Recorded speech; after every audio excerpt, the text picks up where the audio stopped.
Well, reactions of acids and bases.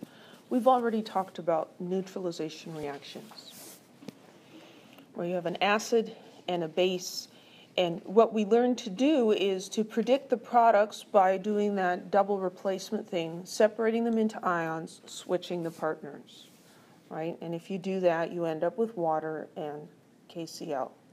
So the products of a neutralization reaction are often usually water and salt. Salt meaning an ionic compound.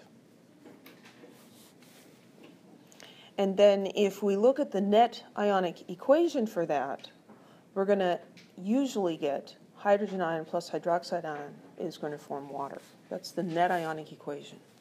So the chloride and the potassium were spectator ions. They didn't really participate in the reaction. They're just kind of hanging around.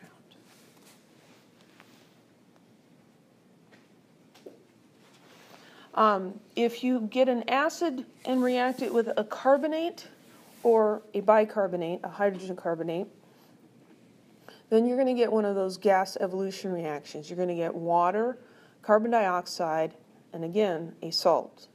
So here we have hydrochloric acid and baking soda, sodium hydrogen carbonate, and you can predict the products by swapping the partners. You'll end up with carbonic acid, H2CO3, which you should recognize as something that's unstable, and it decomposes into liquid water. Come on, pointer, liquid water. No, I will make you point at the water. What? Good grief.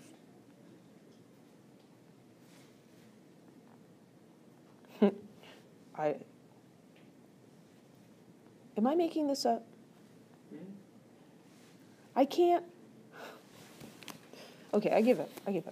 Water and CO2. It's also called a gas evolution reaction. And we've looked at those and did some in lab.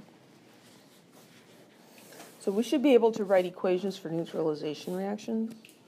Like this one. Write a molecular equation for the reaction that occurs between aqueous H3PO4 and aqueous NaOH. Hint, H3PO4 is a triprotic acid, meaning that 1 mole of H3PO4 requires 3 moles of hydroxide to completely react with it. So they gave us the formulas. So we've got H3PO4, and that's aqueous, and it's reacting with sodium hydroxide. And what we're going to do is we're going to take the ions apart. So you want to separate all the hydrogen ions off of this. It's a triprotic acid. There are 3 ionizable hydrogens. We're going to pull all of them off, and then what we're left with over here is PO4, 3-, that's the phosphate ion. And sodium hydroxide in water. Oh, I forgot the aqueous here. Sodium hydroxide forms sodium ions and hydroxide ions. So then we can predict the products by just swapping partners. And so we're going to get H plus with OH minus, and we should recognize that that's H2O. That's be a liquid.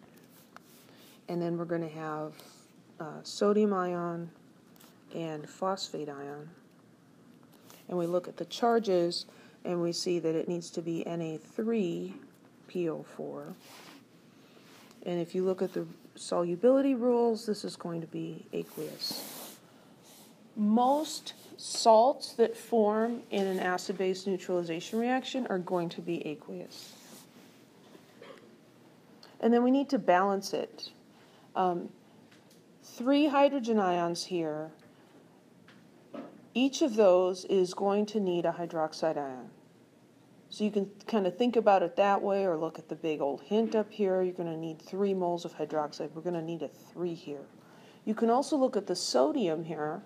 Na3, that's also going to tell me I need 3 moles of sodium hydroxide. That's going to give me 3 sodiums to balance that. I've got 1 phosphate here and 1 phosphate here. And then what's going on over here? Well, I've got 3 hydroxides and I've got 3 hydrogen ions. And those are going to combine and make 3 water molecules. Any questions?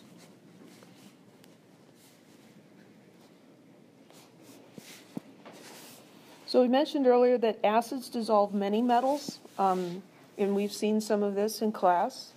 Hydrochloric acid dissolves magnesium and it gives off hydrogen gas. Sulfuric acid can dissolve zinc metal, also giving off hydrogen gas. Acid HCl can dissolve iron, gives off hydrogen gas. Kind of a pattern there, huh?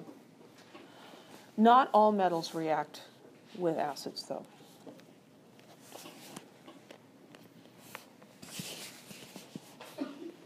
So this is similar to a couple of the reactions we did in class where you get this hydrogen gas and we get a soluble ionic compound.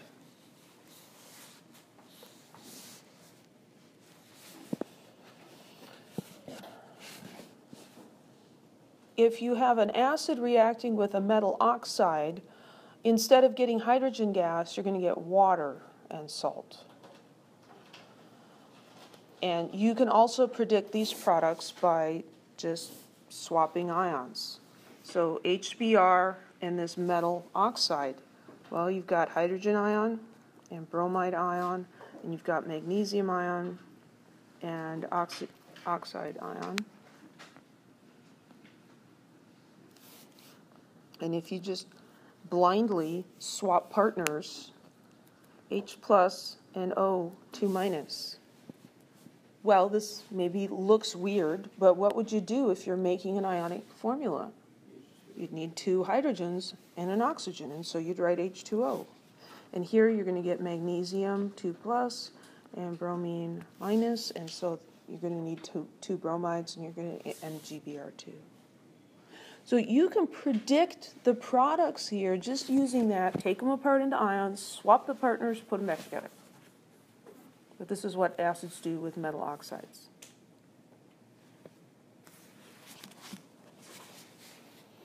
So write an equation for each reaction. The reaction of hydrochloric acid with strontium metal. Well, hydrochloric acid is HCl. And strontium metal is Sr. That's going to be a solid. What happens when you react a metal with an acid? What do you get? Hydrogen gas and salt. So we're going to get hydrogen gas. And just think about the inverted test tube in the match, in the whoop, right? That was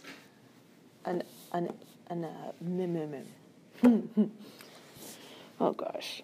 That was an acid reacting with a metal, generating hydrogen gas. So what are the ions here? We've got H plus and Cl minus. Well, we can't just do ion swapping here, but this is going to become an ion. We can predict what ion it forms by its position on the periodic table. It's going to be Sr 2 plus, because it's in group 2. And then you've got the chloride ion, and so we can predict that that's going to be SrCl2, and if you look it up, I believe that one's soluble. And you need to balance the equation. I've got 2 chlorines here and 2 hydrogens, and so I need 2 HCl's over there. And there's an equation for that reaction.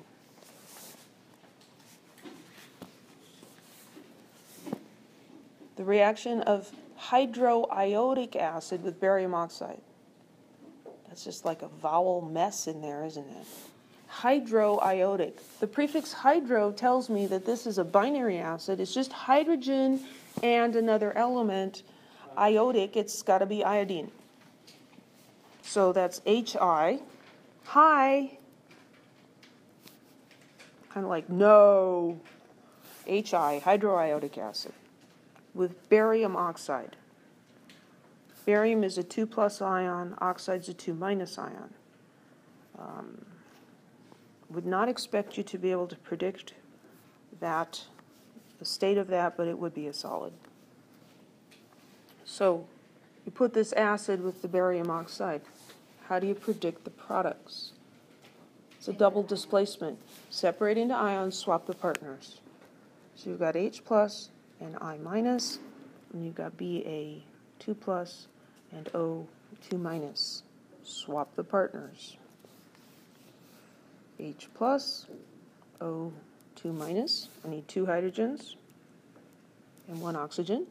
And, oh, look, that's water. That's going to be a liquid. And then the other one is going to be barium.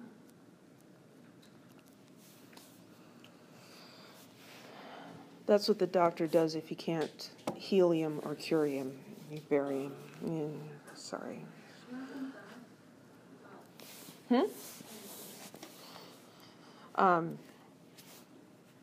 So that would be Ba2.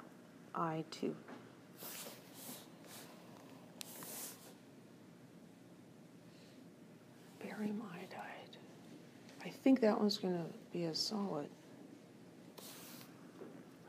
I don't remember. It's okay.